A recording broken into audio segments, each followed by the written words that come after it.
Hello friends, आपका अपने इस यूट्यूब चैनल पर हार्दिक स्वागत है। मैं आज आपको बताने वाला हूं कि जैसे कि आप सभी विशिष्ट शिक्षक होंगे तो आपको प्राण कार्ड बनवाना अनिवार्य होगा, क्योंकि बिना प्राण कार्ड के आपको नई सैलरी अब नहीं मिलने वाली।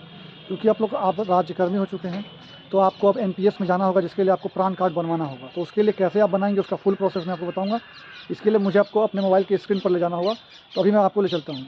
उसके साथ साथ टीआर 3 वाले जो नए मतलब शिक्षक साथी हम लोग से जुड़ेंगे, तो वो शिक्षक साथी भी प्राण कार्ड बनवाएंगे, यानी उनको भी अपना प्राण कार्ड बनवाना ही पड़ेगा। उसके बिना आपका जो है सैलरी नहीं मिल पाएगा। तो लेकिन अभी आपको नहीं बनवाना है, आप पहले ज्वाइनिंग लेंगे, उसके बाद की प्रोसेस है ये। तो आपके लिए वीडियो हेल्पफुल होगी, लेकिन बात के लिए हेल्पफुल होगी। अभी फिलहाल विशिष्ट शिक्षक जो कि हमारे जो शिक्षक साथी पहले से थे नियोजित, वो विशिष्ट बने हुए हैं और वो राज्यकर्मी का दर्जा पाए हुए हैं। तो उसके बाद उनको अब एनपीएस में जाना होगा, जिसके लिए आपको पैन कार्ड बनाना होगा। तो उसको आप कैसे बनाएंगे अपने मोबाइल से ही, अपने घर पे बैठे बैठे, वो चलिए हम आपको ये वीडियो बताते हैं। इस वीडियो को देख करके आप सही सब डिटेल भरिएगा और आपका पैन कार्ड 4 से 5 दिनों में, 7 दिनों में, 10 दिनों में, जो भी टाइम लगता है, टाइम तो डिसाइडेड नहीं होता है, बट जल्द से जल्द आपका प्लान आपको मिल जाएगा, पैन कार्ड नंबर आपको मिल जाएगा। तो चलिए हम आपको अपने मोबाइल स्क्रीन पर लेकर चलते हैं। तो फ्रेंड्स, आपको सबसे पहले प्राण कार्ड बनवाने के लिए या फिर प्राण कार्ड अपने आप खुद से अप्लाई करने के लिए अपने मोबाइल स्क्रीन पर आप इस तरह से क्रोम ब्राउज़र खोल करके उसका डेस्कटॉप वर्जन खोल लीजिएगा। फिर उसके बाद आप यहाँ पे ENPF लिख करके सर्च कीजिएगा। ENPF लिख करके जब आप सर्च करेंगे फ्रेंड्स, तो इस तरह से आपका ये पहली वेबसाइट आएगी, इसको आप खोल लीजिएगा। आप जब इस तरह से पहली वेबसाइट को खोल लेंगे, उसके बाद आपको कुछ इस तरीके से इंटरफेस आपको निकल जाएगा। ये वेबसाइट को आप सबसे पहले डेस्कटॉप मोड पर कर लीजिएगा, क्योंकि डेस्कटॉप मोड पर हम डेस्कटॉप साइट पर कर रखे हैं यहाँ पर, तो इसलिए आप लोग भी डेस्कटॉप साइट पे कर लीजिएगा। उसके बाद आप नीचे आएंगे इस साइट पर, तो आपको यहाँ पर ये ऑप्शन आ जाएगा, ये गवर्नमेंट सब्सक्राइबर वाला। उसके बाद का बात आप जानिए। तो फ्रेंड्स, क्योंकि आप लोग गवर्नमेंट एम्प्लॉई हैं, क्योंकि आप विशिष्ट शिक्षक हैं या फिर आप बीपीएससी के टीचर हैं, तो आप लोग रजिस्टर्ड नाउ गवर्नमेंट सब्सिडी में सब्सक्रिप्शन में कर लीजिएगा। तो यहाँ पर आप देख सकते हैं। अब देखिए, जब यहाँ पर आप खोलेंगे तब यहाँ पे पैन कार्ड नंबर आपसे मांगेगा। आपको यहाँ पर अपना मोबाइल नंबर देना है, यहाँ पर आपको अपना मतलब ईमेल आईडी देना है, और यहाँ पे आपको डेट ऑफ बर्थ भरना है। ये भर करके आप नीचे क्या करेंगे, यहाँ पे बिगिन रजिस्ट्रेशन जो लिखा हुआ है, इस पर आप क्लिक कर देंगे। इस पर जैसे ही क्लिक करेंगे, उसमें अगला पेज क्या आएगा, मैं आपको चलिए दिखाता हूँ। तो फ्रेंड्स, जैसे आप उस पर बिगिन क्लिक करेंगे, तो आपको कुछ इस तरीके से इंटरफेस खुल जाएगा। यहाँ पर आप अपनी कैटेगरी को चूज़ करिएगा। कैटेगरी बोले तो जैसे कि आप कहाँ पे मतलब जो है आप कर रहे हैं, तो यहाँ पर आपका आ जाएगा, स्टेट वगैरह चुनने के लिए आ जाएगा। हाँ, तो फ्रेंड्स देखिए, जब आप इस कैटेगरी में चूज़ करेंगे तो कैटेगरी में आपका स्टेट गवर्नमेंट आ जाएगा, क्योंकि यहाँ पे सेंट्रल गवर्नमेंट का भी ऑप्शन मिलेगा, तो आपको स्टेट गवर्नमेंट चूज़ करना है। उसके बाद स्टेट अपना बिहार रख दीजिए, क्योंकि आप बिहार में टीचर बने हैं। फिर अपना आप यहाँ पर जो DDO कोड होगा, ये अपने ज़िला से आपको मिल जाएगा। DDO कोड जैसे SGV, कुछ लिस्ट भी आप जब 2-4 अंक टाइप करेंगे तो आपको यहाँ पर लिस्ट भी मिल जाएगा। लेकिन आपको लिस्ट का वेट नहीं करना, आपको पूरा जो है DDO कोड आपके ज़िला से आपको ले लेना है। वो ज़िला कोड आपको यहाँ पर डाल देना है, ये ज़िला का ट्रेजरी कोड होता है। फिर उसके बाद जैसे ही आप वहाँ पर कोड फिल करेंगे, यहाँ पर अपने आप DDO नाम और अपने आप ये सब चीज़ें उठा लेगा वो। मतलब यहाँ पे जैसे ही आप कोड डालेंगे, ये DDO नाम, DPO नाम, ये सारा उस चीज़ अपने आप सेलेक्ट करके देखिए, जैसे कि आपके स्क्रीन पे यहाँ पे लिखा हुआ है ना, ये सारा अपने आप आ जाएगा। ये आपको लिखने की ज़रूरत नहीं पड़ेगी। जैसे ही आप यहाँ पे कोड डालेंगे, ये वाला कोड डालेंगे, तुरंत आपको ये सारा चीज़ अपने आप भर जाएगा। फिर आपको यहाँ पे लास्ट में अपना आधार कार्ड नंबर यहाँ पे डालना है। यहाँ पर जहाँ पर मैंने बताया, ये आधार कार्ड नंबर डालना है, और फिर यहाँ पर आपको टिक करना है। टिक ऐसे नहीं होगा, टिक करने के लिए आपको यहाँ पर टर्म्स एंड कंडीशन जो लिखा है, इस पर क्लिक करना होगा। फिर टर्म्स एंड कंडीशन पर जब क्लिक करेंगे तो आपको एक्सेप्ट वाला ऑप्शन मिलेगा। एक्सेप्ट करिएगा तो अपने आप ये टिक हो जाएगा। उसके बाद आपको जनरेट OTP पर क्लिक कर लेना है। जनरेट OTP पर क्लिक करने के बाद आपके पास कुछ इस तरीके से OTP आएगी। आधार कार्ड पे जो आधार कार्ड से जो जुड़ा हुआ मोबाइल नंबर होगा, उस नंबर पर आपको एक OTP जाएगा। इस OTP को आप यहाँ पर रख करके आप यहाँ पे कंफर्म कर दीजिएगा। OTP कंफर्म करने के बाद आपसे 2 OTP फिर पूछी जाएगी। ये 2 OTP कहाँ होगा, एक आपके मोबाइल नंबर पे जाएगा और एक आपने जो ईमेल आईडी जो शुरुआत में भरी थी, उस ईमेल आईडी पर जाएगी। तो दोनों पर आपको OTP मिलेगा। दोनों OTP आपको फिल करना है। जैसे आप फिल करेंगे, आप आगे बढ़ जाएंगे इस स्टेज पर।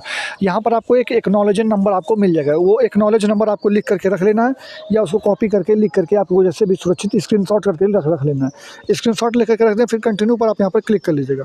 यहाँ पर आप कंटिन्यू पर क्लिक कीजिएगा। कंटिन्यू क्लिक करने के बाद आपको इस तरह का इंटरफेस होगा। इंटरफेस में क्या क्या आएगा, देखिए, यहाँ पर आपका फुल नाम आएगा, जो भी आपके आधार कार्ड में होगा। ये सब पहले से भरा हुआ आएगा, आपको भरने की आवश्यकता नहीं पड़ेगी। डेट ऑफ बर्थ आएगा, जेंडर आएगा, एड्रेस आएगा, ये सारा चीज़ आपका पहले से फिल किया हुआ आएगा। इसमें आपको कुछ भी फिल करने की आवश्यकता नहीं होगी। आपको यहाँ पे अपना एक सिग्नेचर अपलोड कर देना होगा।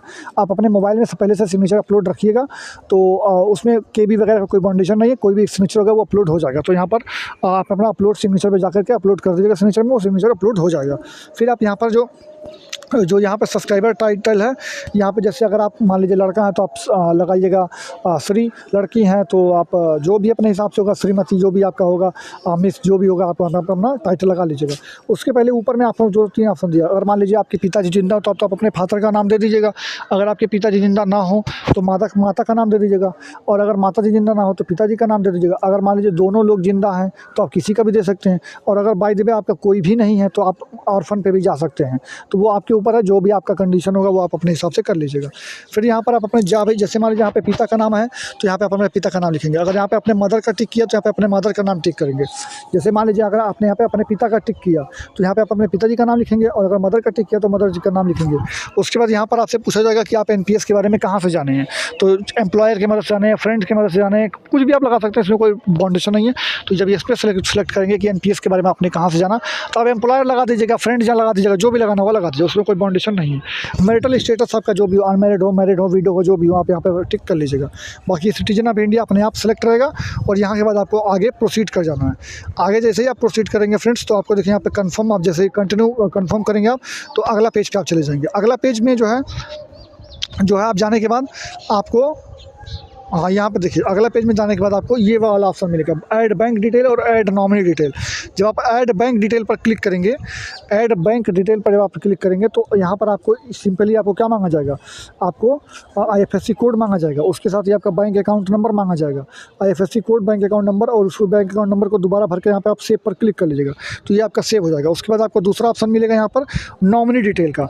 तो नॉमिनी डिटेल को आप जब वहाँ पर क्लिक करेंगे तो नॉमिनी डिटेल में कुछ इस तरीके से खुलेगा। यहाँ पर नॉमिनी का नाम दे दीजिएगा, या अपने माता का, या अपने पिता का, या अपने वाइफ का, जिसको भी आप बनाना चाहते हैं उसको दे दीजिएगा, या अपने हस्बैंड को, जो भी आपके पास होगा वो, उसका एज, मतलब जो अगर माता पिता होंगे तो उनका एज लिखिएगा, हस्बैंड वाइफ होंगे तो उनका एज लिखिएगा, और यहाँ पर उनका रिलेशन बता दीजिएगा कि हस्बैंड है कि माता है कि पिता है कि क्या है, तो वो यहाँ पर लिख दीजिएगा। बाकी इसको सेव कर लीजिएगा।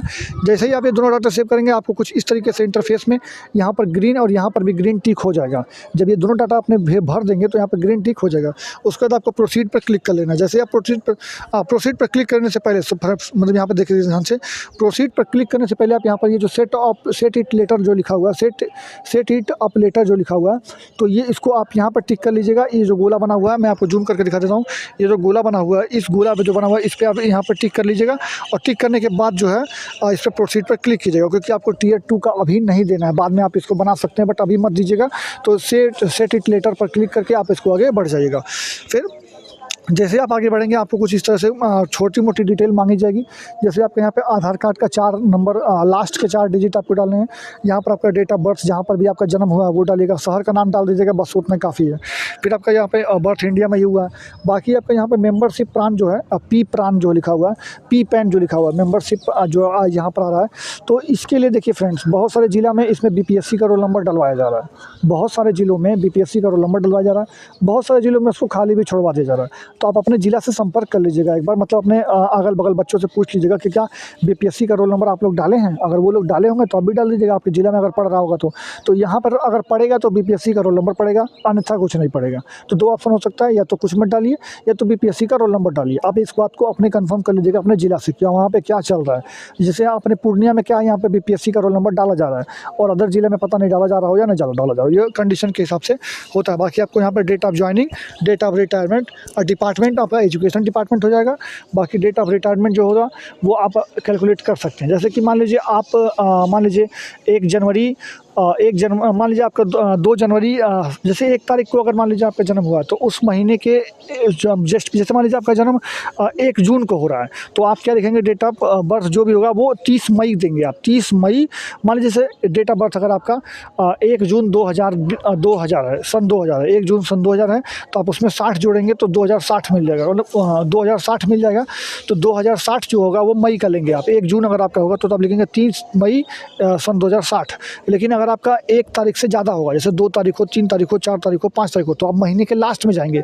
तो उसके लिए आप महीने के लास्ट में जाएंगे, मतलब ये होगा कि आपका मान लीजिए 2 जून 2000 में जन्म हुआ है, तो आप लिखेंगे 30 जून 2060, 30 जून 2060 रिटायरी डेट आप इसमें लगाएंगे। या आप अपने से कैलकुलेट भी कर सकते हैं, अगल बगल से पूछ भी सकते हैं, लेकिन जो मैंने बताया उस हिसाब से भी आप कर सकते हैं। बाकी ये लिखा है इनकम रेंज, जैसे मान लीजिए 1 to 5 में है और 6 to 8 में, तो आपकी इनकम रेंज 1 to 5 लाख पे जाएगी। जबकि अगर आप मान लीजिए 9th-10th में या फिर 11th-12th में आप अगर सेलेक्ट हुए, तो आपकी इनकम रेंज 5 से 10 लाख में जानी चाहिए। तो आप एक बार कंफर्म कर लीजिएगा, हालांकि यही होगा, ठीक है। तो इसमें करने के बाद आपको फिर नीचे चले जाना है। नीचे जाने के बाद आपको यहाँ पे ये सारा कुछ ऐसे ही छोड़ देना है, इसमें आपको कुछ नहीं करना। जैसे मान लीजिए यहाँ पे 1 to 5 लाख सेलेक्ट कर लिया, यहाँ पे डेट ऑफ रिटायरी हो गया, यहाँ पे एजुकेशन डिपार्टमेंट लिख दिया, यहाँ पर जॉइनिंग डेट लिख दिया, ये सब चीज़ें ऐसे ही छोड़ देंगे। बाकी आपको यहाँ पे कुछ भरने की आवश्यकता नहीं है, मर्जी भरिए, मर्जी नहीं भरिए, ये अपने आप से सेलेक्ट, ये अपने आप से जो है भरा हो जाएगा।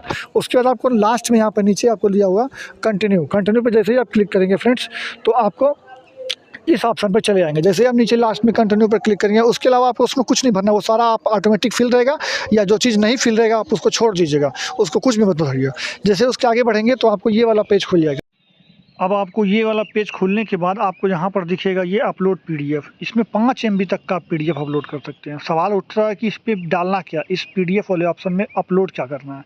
तो देखिए, आपको यहाँ पर नियमतः अपना ज्वाइनिंग लेटर यानी अपॉइंटमेंट लेटर डालना होता है। अपॉइंटमेंट लेटर का मतलब हो गया विद्यालय पदस्थापन पत्र। विद्यालय पदस्थापन पत्र के साथ साथ मैं तो आपको कहूँगा कि आप योगदान पत्र, उसके साथ ही औपबंधिक पत्र, उसके साथ ही आप बैंक पासबुक, आधार कार्ड और पैन कार्ड, सारा डॉक्यूमेंट्स को एक ही पीडीएफ में मर्ज कर लीजिए। सारे डॉक्यूमेंट, इतने सारे डॉक्यूमेंट, पदस्थापन, योगदान, औपबंधिक, आधार और पैन कार्ड, ये 5 डॉक्यूमेंट्स को एक ही में मर्ज करके एक ही पीडीएफ बना लीजिए और इस पीडीएफ को यहाँ पे अपलोड कर दीजिए, जो कि 5 MB में ये सारी चीज़ें आ जाएगी। तो अपलोड करने के बाद आप यहाँ पर प्रोसीड कर दीजिएगा। प्रोसीड जैसे ही आप करेंगे, आपको ये नेक्स्ट पेज आपको खुल जाएगा और आपका फॉर्म जो है आगे की तरफ बढ़ जाएगा। तो आपको ये 5 चीज़ों का पीडीएफ बना करके इसमें डाल देना। प्रोसीड पर क्लिक करेंगे फ्रेंड्स, आपको इस तरह से फिर मोबाइल नंबर ऑथेंटिकेशन मांगा जाएगा। तो मोबाइल नंबर पर ऑथेंटिकेट करना होगा। तो यहाँ पे देखिए, यहाँ पे आपको क्या करना होगा, यहाँ पे अपना मोबाइल पे आपकी OTP गई होगी। जैसे ही आप वहाँ पे बढ़ेंगे तो आप यहाँ पे आप मोबाइल पर OTP आया होगा, तो उस OTP को फिल करना। एक आपको ईमेल पर भी OTP मिलेगा, उस OTP को भी फिल करना। जैसे ही आप वहाँ पर ईमेल की और मोबाइल की OTP फिल कर लेते हैं, आपको नेक्स्ट स्टेप क्या हो जाएगा, ये चीज़ आपका यहाँ पे कन्फर्म हो जाएगा कि आपका प्रान नंबर, मतलब आपका जो एक्नॉलेज नंबर आपको मिल जाएगा कि आपने सक्सेसफुली इनिशिएट कर दिया है। और यहाँ पर आपका डेट भी आ जाएगा और रजिस्ट्रेशन नंबर वगैरह आपको मिल जाएगा। आप यहाँ से अपने फॉर्म को डाउनलोड भी कर सकते हैं, और अन्यथा नहीं भी कर पाते हैं तो आपके ईमेल पर देखिए, आपको जब ईमेल है, इस तरह से ईमेल पर भी आपको नीचे पीडीएफ मिल जाएगा। जो आपका रजिस्टर्ड ईमेल होगा उस पर भी पीडीएफ आपको मिल जाएगा इसका। तो इस तरह से आप अपने प्रान को जनरेट कर सकते हैं। तो आशा करते हैं कि आपको सारी जानकारी समझ में आ गई होगी, आपको किस तरह से अपना प्रान कार्ड बनवाना है और किस तरह से आपको फॉर्म भरना है, वो सारी चीज़ें आपको क्लियर हो गई होंगी।